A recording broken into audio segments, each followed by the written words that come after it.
Bonsoir à tous, bienvenue dans Les Experts avec Laurent Orsini. La déception, la frustration après la défaite 3-1 de l'équipe de Monaco de Coupe Davis face à l'Équateur. On est triste ce soir, Christophe. Un peu ? Beaucoup ? Beaucoup. Beaucoup de regrets ? Oui, beaucoup moins, je pense, que notre invité, capitaine de cette équipe.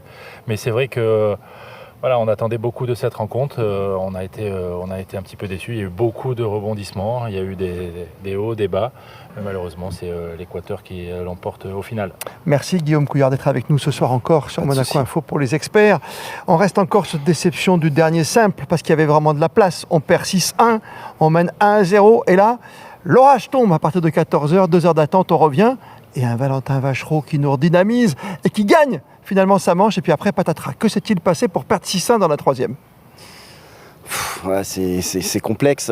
C'est vrai que cette interruption, elle était plutôt favorable pour nous, puisque Valentin était mené 1-7-0. Donc ça lui a permis de se calmer, de reprendre ses esprits, tout ça. On était tous réunis dans les vestiaires avec toute l'équipe. Donc il y a à nouveau cet esprit de cohésion, la Coupe Davis, tout ça, ce qui fait qu'on est tous ensemble. On le galvanise, on lui parle beaucoup. Et il est revenu avec le couteau entre les dents. Je crois que ça s'est vu. Et puis il y a cette histoire de toit où, bon, voilà, quand le toit est fermé, le jeu est un petit peu plus rapide, ce qui lui permettait de se sentir mieux. Et je pense que Gomez était un petit peu moins bien aussi. Il y a peut-être un peu de psychologie là-dedans, mais ça a eu son impact.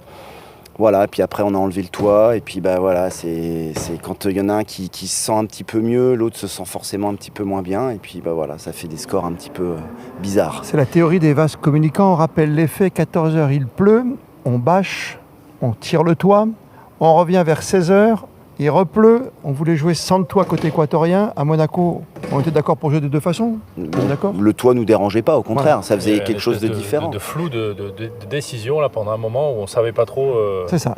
Ce que voulait faire le superviseur de la rencontre. Un long il ne savait flou. pas non plus, j'ai l'impression. Oui, personne ne savait, on regarde la météo, puis finalement on démarre sous le toit, et chose incongrue, ce qui n'arrive jamais, on renlève le toit. Ça vous a pas choqué à un moment, Guillaume Couillard ? Si, j'y comprenais plus rien. De toute façon, il y a un moment, il pleuvait, il enlève le toit. Donc il y avait un côté sec, un côté mouillé, enfin c'était un peu le cirque. Bon, voilà, en tout cas, ça ne nous a pas gênés à la reprise, puisque Valentin était parfait, mais voilà. Il a fait un super set, il a joué d'une façon incroyable, comme on aime, avec ce grand service, ce coup droit, des coups gagnants, très peu de fautes. C'était vraiment un set parfait, on peut dire. Et puis, il y a eu ce phénomène, cet épisode du toit. Et puis là, méconnaissable. Ouais, donc c'est ce que je disais, c'est que l'autre, on sentait qu'il attendait qu'une chose, c'est qu'on enlève le toit. À partir du moment où on a enlevé le toit, il s'est senti vraiment mieux. On sentait même au niveau de l'énergie, même sur le banc avec son capitaine, on voyait que c'était différent. Et il a commencé à mettre plus d'intensité. Et Valentin, peut-être que j'ai pas eu le temps non plus de trop discuter. Sur le banc, on en discute un peu, mais on essaye de faire abstraction de tout ça, de pas trop parler des choses extérieures qui peuvent vous perturber. On l'a vu à l'image même du superviseur qui à un moment, chose encore incroyable, il va sécher les à côté du cours avec une serviette.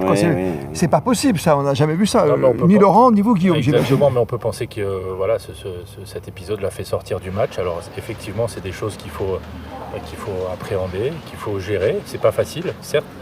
Peut-être que Valentin là-dessus a moins bien géré que son adversaire. Disons que ça, je pense que ça a cassé sa dynamique dans laquelle il était. Et l'autre, il s'est dit, c'est une nouvelle partie forcément qui commence, que les conditions vont être un peu différentes. Voilà. Et ce qui fait que le match se déséquilibre à nouveau. Et voilà, tant pis, c'est une expérience et il faudra en sortir quelque chose de positif. Et la prochaine fois que ça nous arrive, on gérera peut-être mieux la situation. Ouais, Valentin qui avait perdu en 3h09 la veille, qui s'est, en tant que numéro 1, remotivé pour apporter ce point après la défaite du double. Il fallait absolument l'apporter pour disputer le 5e set avec Lucas Catarina. Il n'en a rien été.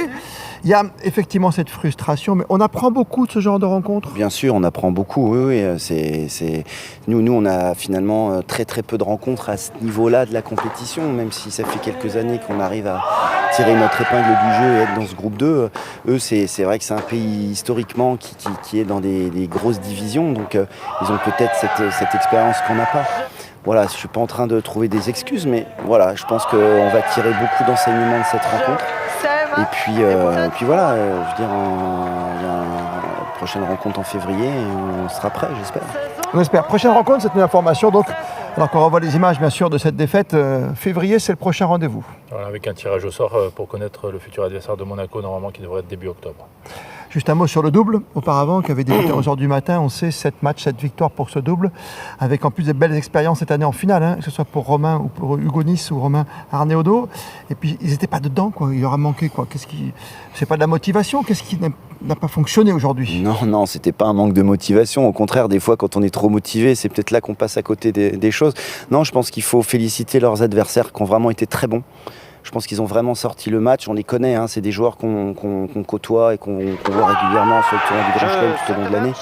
Et je pense qu'ils ont joué un niveau de jeu qui est vraiment... ils ont vraiment fait un très bon match pour ce qu'ils font d'habitude.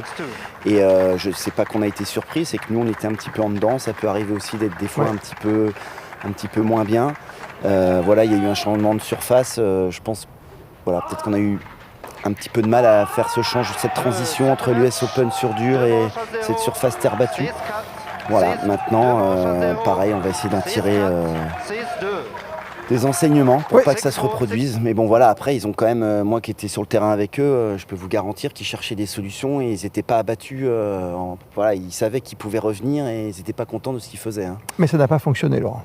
Non, c'est vrai. Et puis, comme le dit Guillaume, cette équipe équatorienne en double a fait un très très bon match.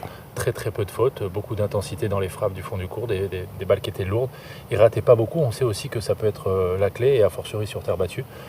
Et ils ont été plus forts que les Monégasques aujourd'hui. Monaco battu, c'est sûr qu'on est un peu abattu nous aussi, parce que tellement derrière, en plus avec tous ces éléments, hein, la présence du prince souverain qui est venu les 2 jours, on sentait qu'il y avait vraiment quelque chose, notamment sous le toit. On avait l'impression que tu étais revenu à des années en arrière avec l'esprit Coupe Davis, on est bien d'accord, Guillaume Couillard. C'était bien, hein. C'est le seul avantage finalement d'être dans ces divisions un petit peu, enfin groupe 2, c'est qu'on joue encore un petit peu à l'ancienne, c'est-à-dire avec domicile extérieur. Et voilà, on a encore cette chance de pouvoir jouer devant notre public, et même quand on joue à l'extérieur, finalement, on joue devant le public qui n'est pas pour nous, mais il y a quand même une belle ambiance. C'est quand même ça le tennis et la Coupe Davis, quoi. Comme on l'aime, bien sûr, et pas comme cette Coupe Davis d'aujourd'hui qui va être remaniée, on l'espère, relookée. Espérons. Prochain rendez-vous, on l'a dit, février pour l'équipe de Coupe Davis de la Fédération monégasque de tennis, pour un tirage au sort, pour se battre encore, pour espérer ensuite plus tard monter le plus haut possible. Et puis rendez-vous tennistique d'importance pour les jeunes pousses, parce que l'an dernier il y avait un monégasque. C'est intéressant de retrouver les petits juniors, les 13, 14, 15, 16 ans. Ouais, il y aura le Masters de fin d'année pour les catégories jeunes. Qui est organisé depuis l'année dernière ici au Monte Carlo Country Club. C'est vraiment un super événement qui est ouvert au public, hein, et franchement, on voit les futurs champions qui sont là. Garçons et filles. Garçons et filles, ouais, de 14 à 16 ans, et franchement, même de 13 à 16 ans. Et franchement, ça vaut le coup de venir jeter un œil. Les recruteurs qui sont là, chez Canal, qui sont partis à côté, pas très loin. Les recruteurs, les sponsors, et rappelons-le, c'est les 8 meilleurs de chaque catégorie. Donc 8 meilleurs garçons de moins de 12, moins de 14, garçons et filles. La défaite de Monaco en Coupe Davis face à l'Équateur aujourd'hui ici, vous l'avez vécu en direct avec tous les éléments contraires aujourd'hui ici sur Monaco Info. Prochain rendez-vous pour nous, pour les experts, le 5 novembre avec tous ces jeunes. Et vous savez qu'à chaque fois qu'il se passe quelque chose, c'est sur Monaco Info. Merci d'avoir été avec nous. Merci Guillaume. Merci. Et il faut remobiliser les troupes. Ça sera fait, ne vous inquiétez pas. On apprécie aussi, si je peux me permettre, Christophe, c'est que les joueurs qui sont arrêtés au micro, même après les défaites, même Guillaume d'être présent ici, on les remercie beaucoup, parce que c'est vrai que souvent c'est pas facile de parler au micro après une défaite. Merci. Merci à vous de suivre nos rencontres, en tout cas. C'est gentil. Merci et à très vite sur Monaco Info.